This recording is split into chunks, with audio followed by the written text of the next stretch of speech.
Good morning, gang. Happy Thursday morning.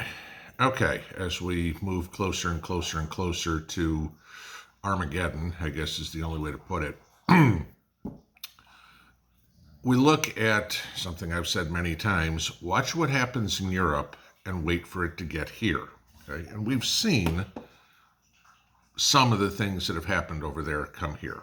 All right, so now let's watch more. For those of you that are in Europe, watch closely because it's in your backyard. All right. So it came out overnight that in Great Britain, any property owner that doesn't comply with their new net zero rules may face prison time. Now, can you imagine this? We demand you reduce your electricity, and you don't. The kids have to do homework. You like to take a hot shower. You turn on the TV or the computer, work from home or whatever, and your electricity bill doesn't go down. Well, the liberal ministers in Parliament want to rewrite a law or introduce a law that if you don't reduce your electricity by a certain amount, you either face a year in prison or fines up to £15,000. Okay, last time I checked, it's about 30 grand here in the States. Okay. Now, of course, the Tories, the conservatives over there, are adamantly against this, which is true. But let's start thinking about how they could easily implement this. How many of you guys have a smart thermostat in your house? Hey, this is cool. I can turn down the thermostat or, turn up the thermostat. Let's say I can make my house 80 degrees while I'm at work all day. And then from my cell phone, I can turn it down to 72, 20 minutes before I get home, and the house will be cooler. And I didn't spend the money to cool my house during the day while I was at work, right? That's pretty much how they've advertised this thing for probably the better part of 15 years. Okay? Except the problem with those is the electric company can also access your thermostat, and they can turn the temperature to whatever they want too. Oh, you have it at 72 now that you're coming home? We don't like that. We're going to turn it up to 76. And you go back to turn it down to 72, and they turn it right back up to 76. Okay. How many of you have a smart meter outside on your house?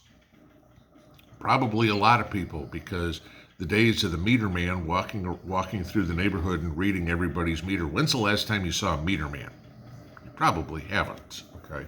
Unless you have a very old house and they haven't come in and replaced the meter. They check everything via the internet, okay? How difficult is it for them to throttle your electricity? Or how difficult is it for the electric company to go, click, you're off, okay? How difficult would it be for these liberal lunatics to go, click, you're off? This is the thing, okay? England's coming up with this new energy bill, that how they're going to go to more EVs and how they're going to reduce electricity consumption. I mean, somebody put out a study on electric vehicles. An electric vehicle uses as much electricity as if you bought 25 new refrigerators for your house. Okay?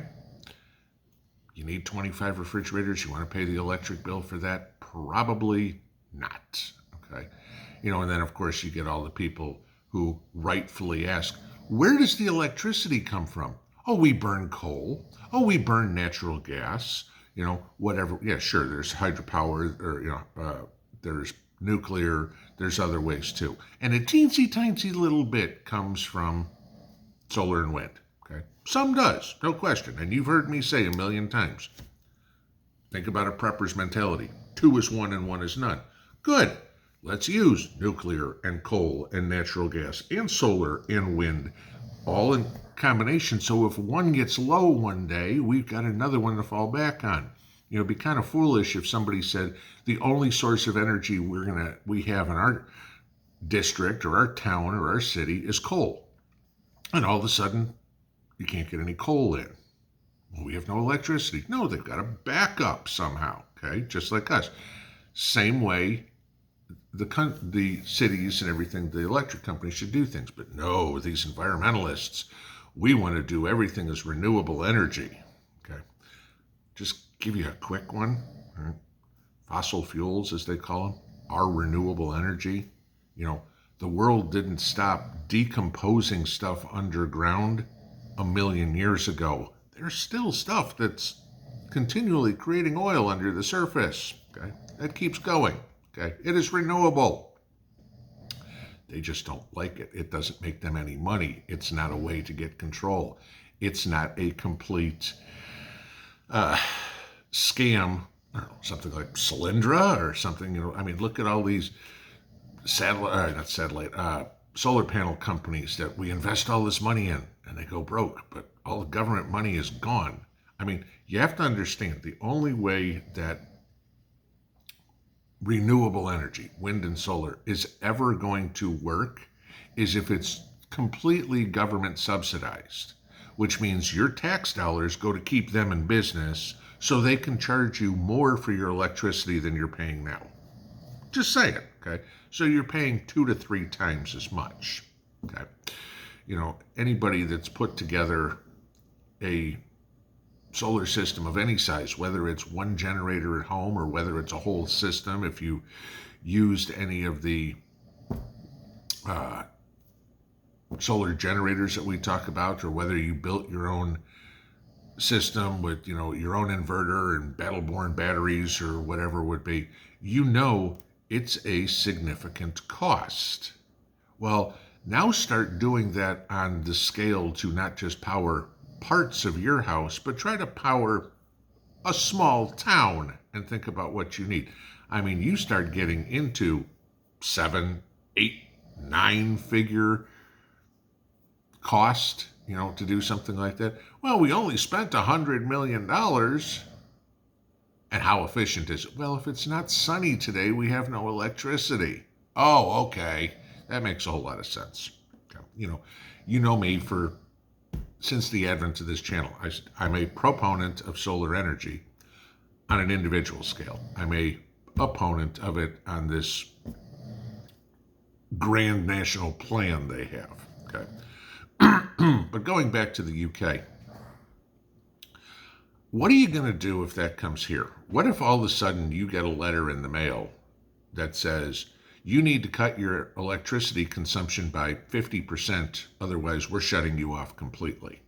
Or whether we're sending you to prison for a year, or whether we're fining you $30,000. And you go, crap, honey, what do we cut? Well, I could wash clothes by hand. I could wash the dishes by hand. We could live by candlelight. I could not use the oven. You know, in my case, I could not use my water pump or not use my HVAC system because pretty much everything in my house is electric. Okay. So what do? It's like, well, you know what? It's only 95-degree heat index out today, but no, we won't turn on the air conditioner because I'm afraid of going to jail. Can you imagine living in that scenario? Okay.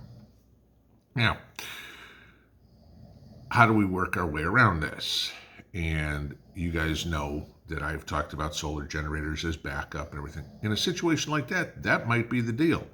It was kind of funny because yesterday Mrs. P and I were running around trying to figure out our power usage. We were doing all the testing.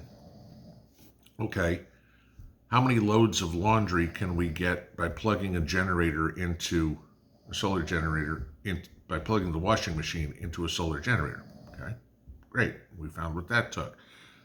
Running refrigerators, running freezers, new freezer we got, and we were figuring all this out so we have a plan for, okay, what could we do? And, you know, how long does this need to run? How long do we have to put it back on, et cetera, et cetera. It's a bigger thing than you think about trying to go through and figure all that out. Just because, I got a generator, I'm going to plug it in.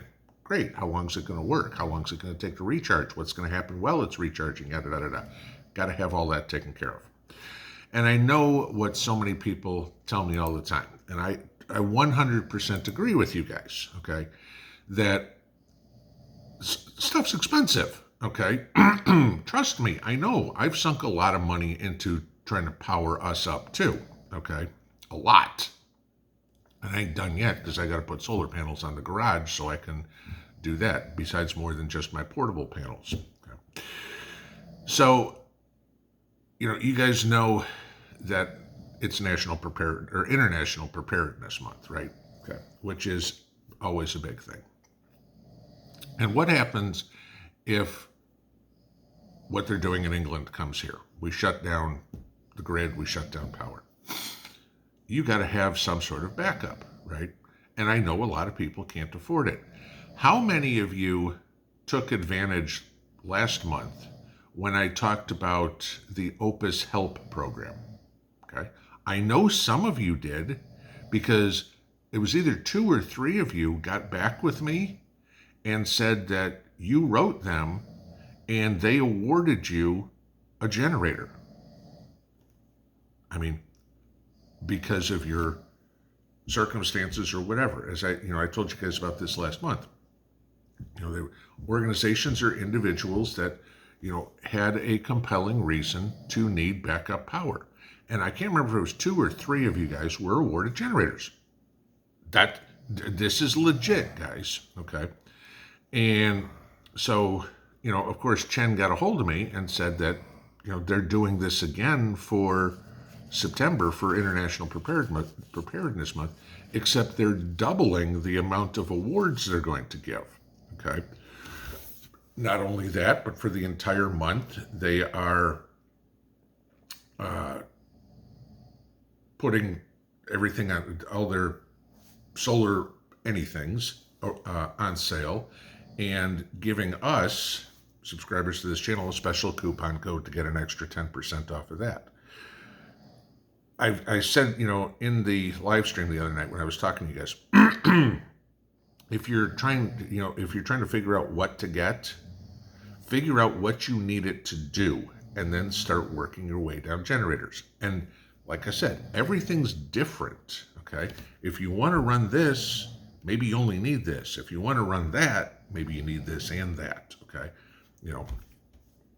But figure out some way to get your backup system set up, to avoid going to jail, to avoid getting fined $30,000. Can you see where this is going? Ma'am, you are getting fined $30,000 for using too much electricity. I don't have that. Oh, okay. We'll put a lien on your house. Think that's not possible? Yeah, all of a sudden we're going to have federal electricity liens? Sure, I can see that happening. Oh, you can't pay the fine? Well, we'll send you to jail. Spend a year in prison. What happened to your house while you were gone? Okay. Those are the things. But make this some sort of priority, because we never know what's going to happen. Winter's coming up, power goes out in places. That happens. Okay, we know that that's a possibility for the winter. Okay, great. If it's a winter time and the power goes out and you need to keep your food cold, hey, empty the refrigerator, empty the freezer out, put it out the back door. Okay, it's a little bit of work, but it'll stay cold. But let's say it happens on Thanksgiving when it's still 50 degrees outside. Ain't gonna work too well. Take advantage of the Opus Help program. Take advantage of any sort of sales that you see going on during this month. Because if what England is trying to pass ever comes here, living in the dark sucks. Y'all been through it. You don't want to.